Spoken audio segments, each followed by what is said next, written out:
Good evening. It's Carrie, and I haven't broadcast in a while.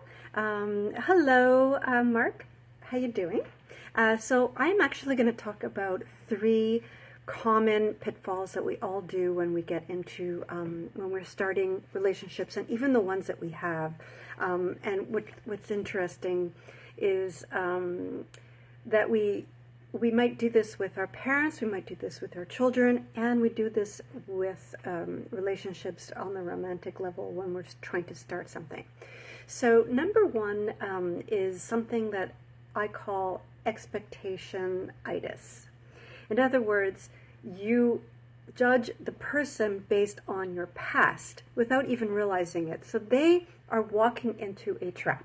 So in other words, either from your parents, from your past relationships, school, all the things that have happened in your past you carry with you. And then the person is just being themselves, and you have an expectation, either a good one or a bad one, that would actually be impacting the way you relate to that person.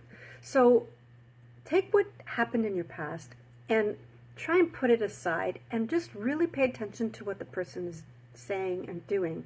And if you expect amazing things, watch what else is coming that isn't what you expected. Maybe they express themselves differently. Maybe they react differently. Everything is based on, you want to be judged not by someone else's action in the past or compared. So why would you want to do that to someone else? So that would be a simple one. And it's actually seeing a red flag for yourself if you see that you're doing something and someone is reacting negatively, like they expected something from you, more from you, less from you, and it had nothing to do with you. So you don't have to actually play into it. You can say, well, is this person really seeing me for me and really appreciating who I am?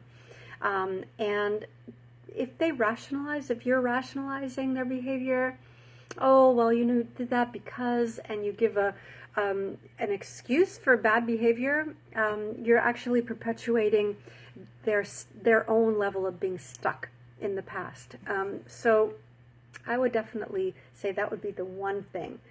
The first problem is expectations. And really, we all fall into them. So getting yourself free, breaking free of expectations is a very beautiful way of really inviting someone in, and also appreciating someone in your life, that you can just say, oh, look, this is who they are, and they gave more than they usually do, or, oh, look at that, they're appreciating what I'm giving at the moment. So if you can focus on that, you are doing great. Okay, so number two, I'm going to talk about making assumptions. So expectations are not assumptions. Expectations are like the being disappointed. Assumptions are a lot different because you are making leaps in logic, right? So you're gonna, if you give something, you're going to assume that someone is maybe from a standpoint of negative or positive. Do you feel like they respond to what you're giving? So do they assume that you're not giving enough and you have to defend yourself? And maybe you're assuming that this person is interested in you, for instance, and they're not. Or maybe they're assuming that you're more interested in you and you're not.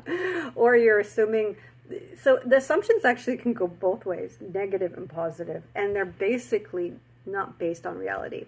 And that is actually about communication. So assumptions are actually based on bad communication. And so what I did when I was raising my daughter or when I'm with friends is I go, did you mean that? Or are you going to be there? Or is this okay? Just check in. And basically, when you stop making assumptions, that kind of leaves a lot of air for the person to just to just be naturally themselves. But also, if you stop making assumptions, it means you're communicating, you're getting clarity, and that's really, really important. And you really stop the misunderstandings. I made an assumption recently where I thought someone knew where I was staying. I was visiting, and I assumed that they knew exactly where I was staying. I was telling them who I was staying with. He said a certain thing, and I went, "Yeah, you know where I'm staying." And I had a feeling, and actually I ended up almost missing my flight because actually he thought I was somewhere else, and I didn't. I assumed he knew, but he didn't. So that could have been a really bad thing, but luckily it all worked out. And number 3 is a really good one, and it's actually what we don't like to be at the receiving end of, and that is to be taken for granted. I can tell you that it doesn't matter if it's in a relationship or not. A parent, whether it's your parents or you as a child, or it's your children or a friend, but just being taken for granted is just, I'm not sure why, but it's a big trigger for so many of us. In other words, you're just not feeling worthy or worthwhile. There's a kind of ambivalence, or a kind of, oh, she'll do it, or just you don't feel special. And the thing is that if you're on the receiving end, you can really go into victimhood. But if you're on the giving end, then you're not really feeding the people that you care about. You're not appreciating them. You're not telling them that you care. And so in relationships, in romantic relationships, that actually is a real pain point. And so I would say for romantic relationships and or any of your friendships or your family relationships, appreciate the people around you. First, start from there. Start from yourself.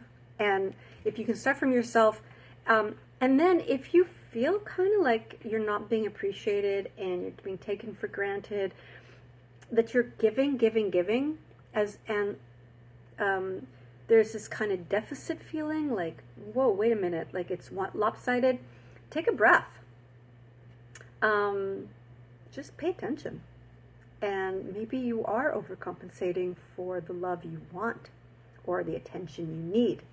And you're doing everything you can to say, hey, look at me, I love me, I'm great. That is the downside of feeling not being someone taking you for granted, is your need kind of gets triggered. Your need for validation and appreciation and feeling grateful. So these are the 3. I hope that you find these useful. I'm going to be posting this. You're going to see this on YouTube. It's going to be up for an hour here on Periscope. And if you watch this, can you give me a little feedback? I'm www.carriekatzcoaching.com, and I'm launching in 40 days my new website for social media and consulting and coaching, and my coaching, which is for creative souls and for recovery of creative souls who are having difficulties in their negative patterns. So thank you and have a good evening.